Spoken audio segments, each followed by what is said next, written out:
My life started anew. In January 2020, I was a fresh-faced college dropout ready for some more Type 2 fun. I ran into my friend Patrick in the fourth circle of hell, Newark International Airport. I planned to bike from Maine to Texas to San Francisco and then back to Portland, Oregon. It would be my longest and most ambitious bike venture yet. I also decided that I was done paying for camping with any sort of frequency. The budgeting for this trip was essentially zero. I planned to fundraise the rest of the trip by taking some time to deliver food in large cities like New York and San Francisco.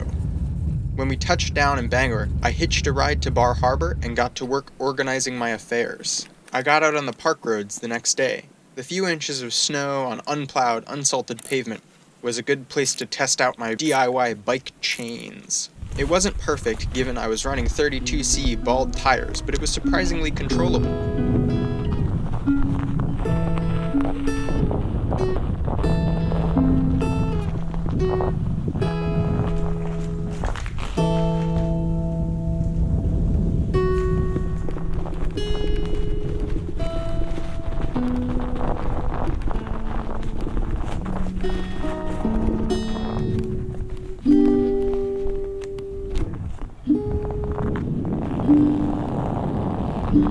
The school wasn't so happy with me bumming a free week of housing, as well as that pesky $300-odd outstanding bill. I gathered my things and packed what was necessary for the trip. This would also be my most heavily loaded trip to date.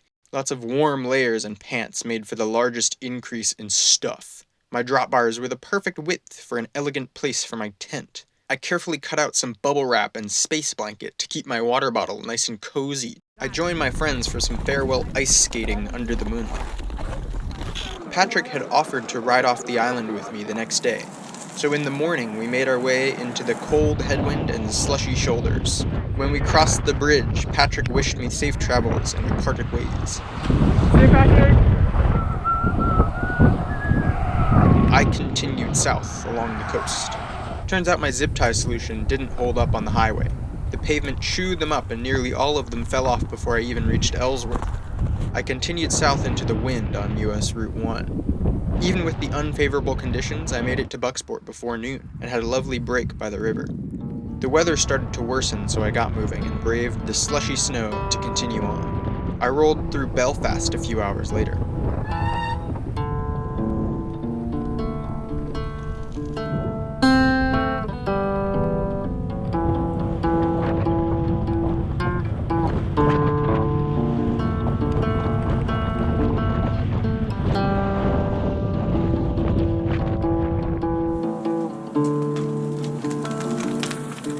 I made it to Camden just before dark, where I stayed with Barbara, who had helped me out earlier in the fall. I was exhausted and filthy, but this time I was able to stay in a lovely bedroom. It was warm the next day, but the sludge and grime from the melting snow was a serious issue.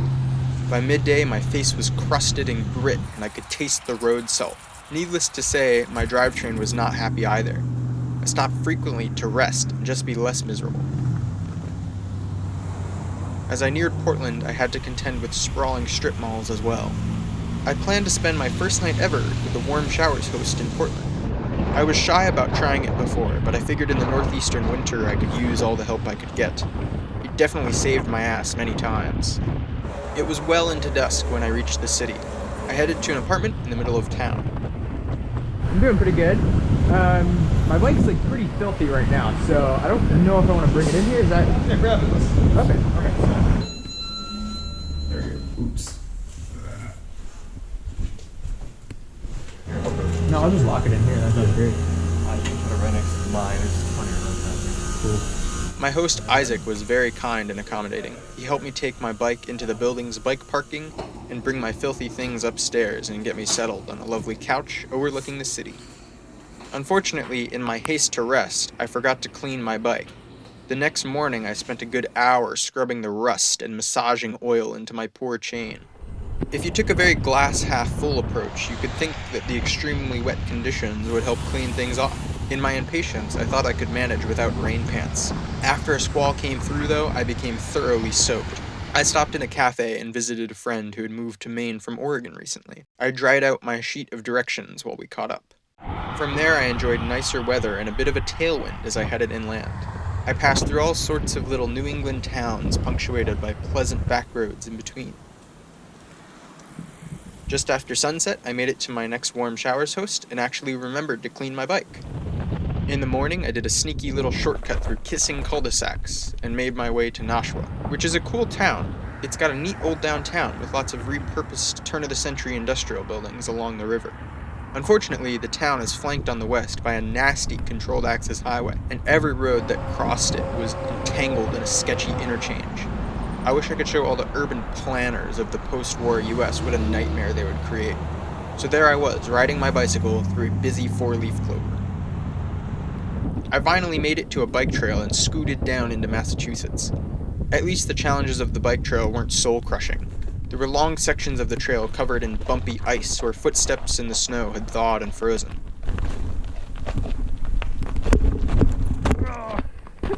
Some of the sections were quite long, but I was able to ride off the side of the trail before having to walk or fall over.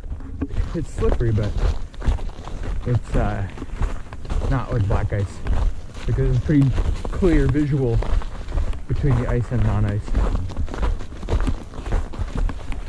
Let's see here. Can we ride it? Like a little bit. This looks so sketchy. Eeky, eeky, eeky.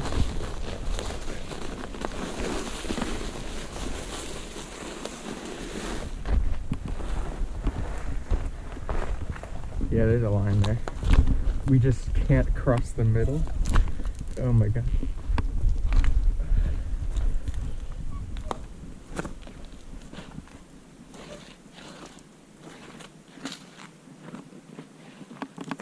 That's just reassuring as all hell. Go.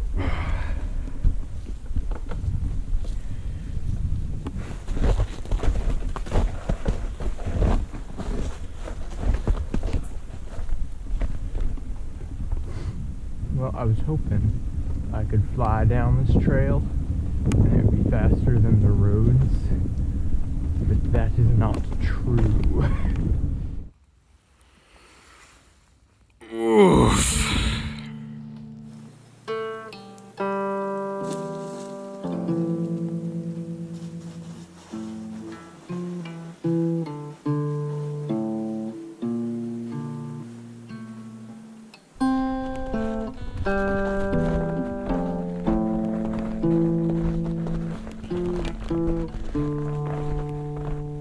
When I made it back into the car world at the end of the trail, I had a nice long break.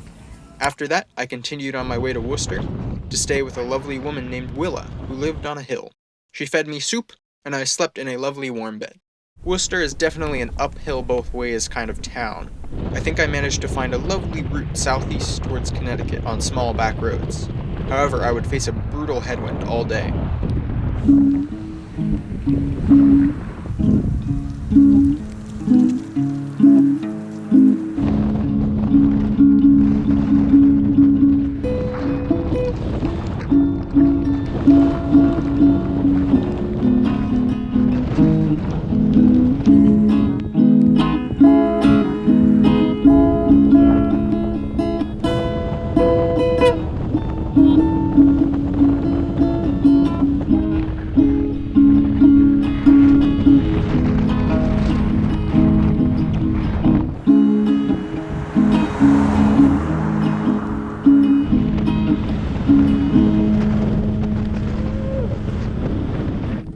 I stopped in Hartford and visited some family I'd never met. Good bit of rest with lots of food. From there I continued on through the hills to my next Warmshowers. I stayed with a guy named Tom. I got my hands dirty working in his basement bike shop. We got to talk about all our previous bike exploits. I was very glad to be inside that night. In the morning, Tom rode with me out of town, despite the 14-degree temperatures. Thanks for riding out with me. Absolutely. I was having second thoughts when I stepped outside. I actually love riding in the winter though. This is just a little below my comfort. The cold combined with the sharp up and downs to create a layering challenge. I would sweat in my layers as I climbed up and then freeze my knuckles on the way down. Even with my DIY water bottle insulation, my water started to ice up. A few miles into New York State, I hopped on a rail trail that would take me all the way to the outskirts of the city. It was more navigable than the one a few days earlier, but still had some sketchy spots of ice, downed trees, and rough surfaces. Overall, though, a much more pleasant experience than navigating the web of urban sprawl. I bunged it up.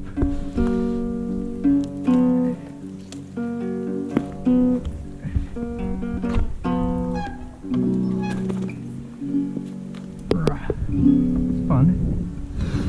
A little ominous, but it's fun.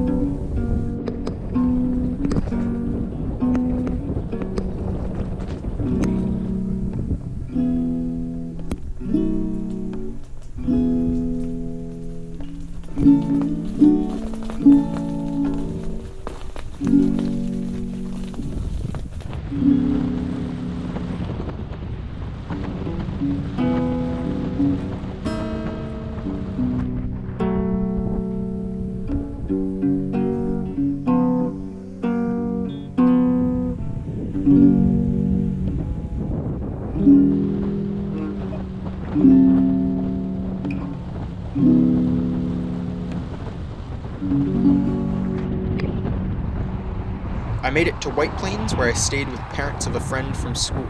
I arrived just in time to hunker down inside for pancakes. It snowed a decent amount that day. The next day, I took the train to Grand Central and tried my hand at food delivery in Manhattan. I felt pretty in my element when it came to actually riding my bike. I feel most comfortable in urban centers and way out in the backcountry. It's that whack suburban shit in between that's the real nightmare. Without my touring weight, I could zip all around the city and in between cars. Definitely the fastest mode of transit here. After some technical difficulties, I started picking up orders. Midtown is crazy also. Well, Midtown. I got for Jonathan. There's Besmirching one the delivery guys. Yeah, are you one of the crazy One of delivery the guys? not yet. I like first. They don't even use the bike lanes. They're right out there with the buses. What do you use? You use the electric bike? No, I'm on my own bike. Regular bike? Regular bike. My Yeah. electric bikes are banned though. The electric bikes are bad. I don't know. Electric bikes, all these guys have electric. You know, they do like 35 miles an hour. I know, But but they're there's faster than the cars. And they don't have the brake. They don't have a brake? No brake? No way. They just stop on their leg. I see I'm that. wondering why they're always with the feet. If that's the reason Yes, why. they don't have a brake. 35 miles an hour, you'll rip your leg off. Yeah. I mean, I don't know. I think e-bikes are Careful, guys. overrated. Drink also. Okay, thank you. Have a good one. Thank you. Yeah, they're illegal. Like I used Uber Eats, a soulless corporation for sure, but it was what I was used to and convenient. The hardest part was finding the little hole-in-the-wall kitchens and navigating the maze of apartment building hallways. I can respect a city with a strong grid. After learning the basic rules, it was pretty easy to navigate with minimal correction from the phone. I made it my routine to get the train into town in the late morning and deliver the lunch rush, then usually take a nice long break in the afternoon lull, and finish strong delivering dinner into the night.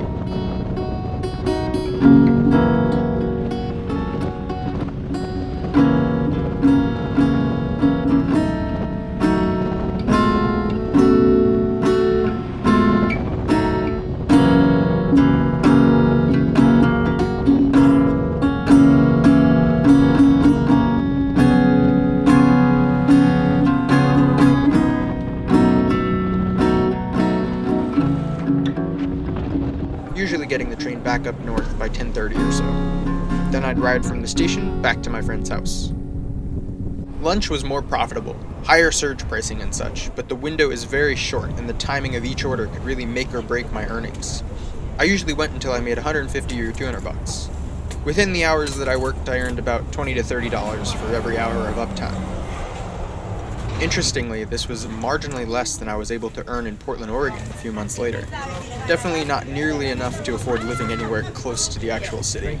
In Manhattan, the orders paid more, but I found myself waiting in between orders much longer. Probably due to more competition for orders. There are people on e-bikes doing deliveries all day and night. You make a picture or just... Oh. You good. Have a good night. Where did you get it? It's a GoPro. Got it online. Yeah, online or outside? And the mirror's just taped on there, so this is like, I think it's sold as something to attach to glasses. Yeah. But I just tape it on there. It works better like that. Oh, really nice. There you go. Thanks so much. Alright, good luck, man. Okay, thanks. Thank you. For the first week, I thrived, weaving in and out of traffic. It was exhilarating. Luckily, I only made contact with a few cars. No actual collisions, just light bumping and scraping. I was able to meet up with a friend who was also taking some time off school. I went up pretty high in some fancy apartment buildings and interacted with some interesting customers. I even got some second-hand experience with the nasty tourist shit like Broadway and Times Square. But as the days rolled by, I quickly became disillusioned with the city. There was literally nothing interesting to do that didn't cost a fortune, and all the people were stressed and obnoxious. I found it hard to see the city as more than a place to eat, sleep, and work. And after about 2 weeks of working, I had made more than enough money to make it to the West Coast. I did some sewing on my busted seam on my glove and packed my things. I planned to keep following that bike trail, which would dump me in the Bronx. From there, I planned to take the George Washington Bridge into New Jersey. However, the bike trail had other plans. The last few miles were closed for construction. Instead of backtracking and trying to navigate on busy roads, I went around the fence and rode on the chunky remains of the trail. Luckily, the ground was frozen. I could have been marred in muck if it was not but a few degrees warmer or a few hours later in the morning. When I reached the end of the trail, I was thoroughly fenced in.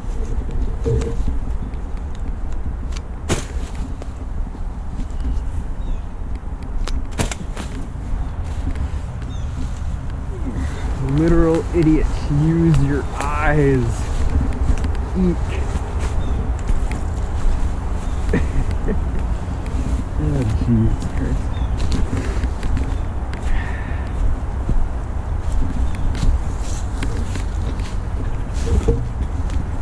After some dingusry, I managed to escape. I made my way into Manhattan for the last time, and headed to the George Washington Bridge. Literally the worst bridge.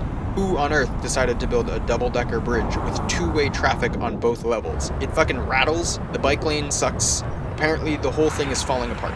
Good riddance. Unfortunately, I was going to Jersey, so it wasn't going to get better. Everything after the bridge was a swampy stew of busy roads and heavy industry.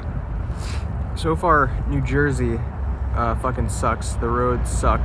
And it smells like a combination of like diesel fumes and really cheap mall perfume, so. Eventually, my route took me on a few back roads. The steep colonial roads combined with my one-by drivetrain really brought my knees to the brink. After a long, stressful day, I reached the last Warmshowers host I would stay with for a while. Scott was a wonderful host. He fed me well. In the fog of the next morning, I started towards my grandma's house in Pennsylvania. I thought I was just following traffic laws, but the bridge attendant crossing into PA had a serious wedgie-induced power trip. Yeah. And walking. Why? Why? Yeah. Because there's a sign right there walking. Oh, okay. Huh? So like, why not on the road? Why not? Because there's no bike path out there. It's not safe, dude, and you don't want to ride on that grate. Well, I ride on the grade all the time. Yeah, and I hear you know. Okay. I was too surprised by his spicy takes on where cyclists belong to even argue with it. I did a long walk of shame across the Delaware River. After that, though, I hopped on a lovely canal towpath.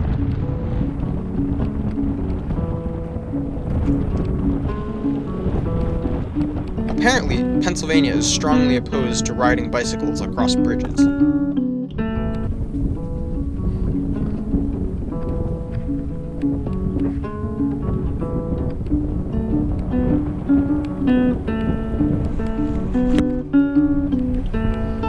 I had to pull my bike up 5 flights of stairs to cross the river into Bethlehem.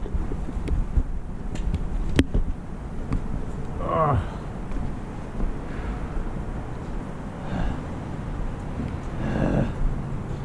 2, 3 more. My shoulders felt that one for days.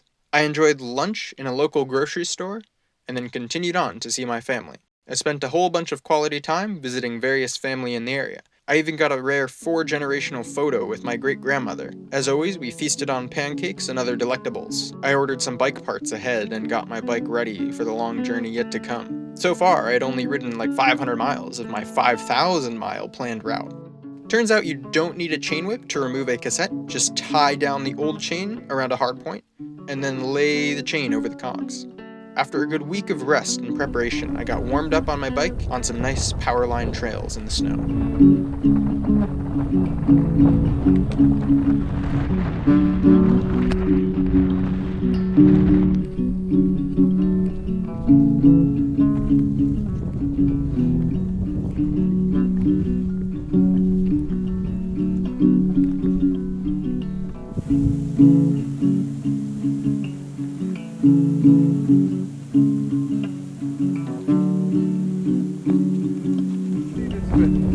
Look at this shit, this is so gnarly. It's just rock, and the wind is like blowing the snow shit up at me. Good God. Drag a fucking leg, am I right? Holy.